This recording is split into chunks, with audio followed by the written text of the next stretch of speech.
I saw the Grateful Dead in this arena in 1987. I was seated right there. How weird.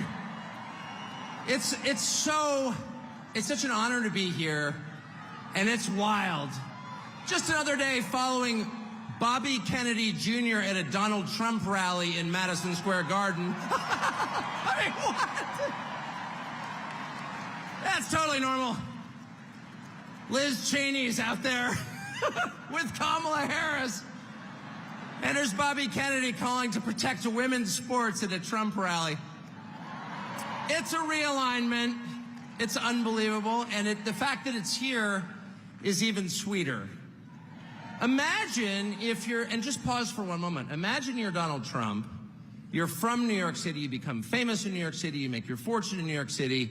And all of a sudden, the leadership of New York City decides they're going to destroy you because they don't like your politics. And so yeah, boo. Imagine if that were you, though.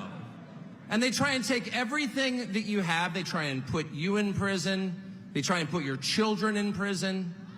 If that happened to you, how often do you think you'd be going back to New York City? How about never? And yet he's here. It's like getting thrown out of a bar. And you think to yourself, well, you know, all my friends are in the bar. And you approach the door and there's the bouncer like, you're not allowed in here. But from behind the bouncer, you hear the cheers of your friend, come on in! And the bouncer hangs his head in shame. Ugh. He's embarrassed that he's working for the man trying to keep the most popular person out of the bar. And that's Donald Trump back in the city that produced him with no embarrassment at all in a room full of his friends. The stones that takes, the bravery that takes is incredible. Donald Trump's going to win. He's going to win. I know that that's true. Why is Donald Trump going to win? The people he's about to defeat have no idea. And they're panicked. They have no idea why people like Donald Trump. And their first theory was, well, Donald Trump is evil, so half the country's evil also. And that's one of the reasons they spent the last 4 years trying to destroy the country, because they're mad at its voters for liking Donald Trump. How much easier would it have been just to pause for 20 minutes and ask yourself honestly in some silent place, why do people like Donald Trump? And if they had been honest enough to ask themselves that question, they would have come up with the two main reasons, and here's what they are. The first reason that people like Donald Trump is because he likes them. That's why. And it's real. Affection is something you can't fake. I don't care how many times Kamala Harris would tell me she loves me, I don't believe her. I saw her kiss her husband with a mask on. A mask on. That's her version of love. It's fake. It's not real. They spent 10 years telling you Trump is a hater. Do you feel that on him? No, you don't. Because it's not there. I've spent a lot of time with Trump. And there's not one moment I've ever been with him off camera where he's spending his time grousing about people he hates. Ever. He's talking about the people and the country he loves in his private time. Trust me. And people know in a country that has been taken over by a leadership class that actually despises them and their values and their history and their culture and their customs, really hates them to the point that it's trying to replace them, they know someone who actually has affection for them, and that's Donald Trump. And it's requited. It's requited. They know. When he goes to McDonald's and serves fries, like, he's not faking that at all.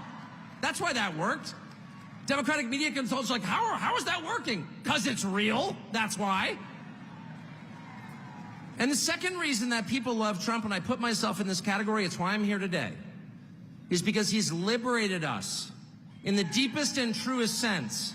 And the liberation he has brought to us is the liberation from the obligation to tell lies. Donald Trump has made it possible for the rest of us to tell the truth about the world around us. And that's the single most liberating thing you can do for people. If you want to enslave people, if you want to degrade them, force them to tell lies. And they have. They forced us to lie about everything at gunpoint, effectively. They put people in prison for refusing to lie. And not just the obvious lies that men can become women or Vladimir Putin blew up the Nord Stream pipeline. No, honestly, he did. January 6th was an insurrection. They were unarmed, but it was very insurrection-y. Not even the obvious ones, but the big lie. You know what the big lie is? The big lie is that they're impressive. That's what the big lie is. That the people in charge have somehow earned the right to rule over you, and they haven't. And you know that. These are the single most useless people in the United States. They have no skills whatsoever. They've got 3/4 of the money, and they didn't earn it. They set up a system precisely for the purpose of awarding themselves wealth and power when it's undeserved. You look at Liz Cheney and you ask yourself honestly, what skill could she possibly have that allowed her to send hundreds of thousands of people to their deaths? Did she earn that? I don't think she did. No fair system would make Liz Cheney powerful. No fair system would make Larry Fink rich. No fair system would elevate someone like Kamala Harris to a presidential nomination. She's never been accused of doing anything useful. She has precisely no achievements. She's a nominee without getting a single vote. She is a metaphor for the system they created to make themselves rich and powerful, and then they have the gall to lecture you, the people who can actually change a flat tire and repair a power grid, who have useful jobs, who pay your taxes and work 40 hours a week, lecture you that you are somehow immoral. And Donald Trump has empowered the rest of us through mostly just sticking around in the face of their hate and abuse and persecution. He has given the rest of us the right to call BS on the charade. No, you are not better than us. No, you are not smarter than us. No, you do not deserve what you have. You probably stole it. No, you're not going to bully me into silence anymore. And I can promise you at this point, 9 days out, when Robert F. Kennedy Jr. and Elon Musk and Tulsi Gabbard and pretty much every high school senior and college shorty girl in the country has come out finally say, yeah, I am for Donald Trump, actually. When the entire country has realized there is nothing embarrassing about this, what's embarrassing is to take a perfectly great country and destroy it, as they have. I'm not ashamed. You should be. At that moment, it's going to be pretty tough for them 10 days from now to look in the eye to America with a straight face. It's going to be pretty hard to look at us and say, you know what? Kamala Harris, she got 85 million votes because she's just so impressive. As the first Samoan, Malaysian, low IQ, former California prosecutor ever to be elected president, it was just a groundswell of popular support. And anyone who thinks otherwise is just a freak or a criminal. At this stage of the game, after 9 years of listening to their lies and finding every single one of them totally false, no, it's not safe and effective, and no, she's not impressive.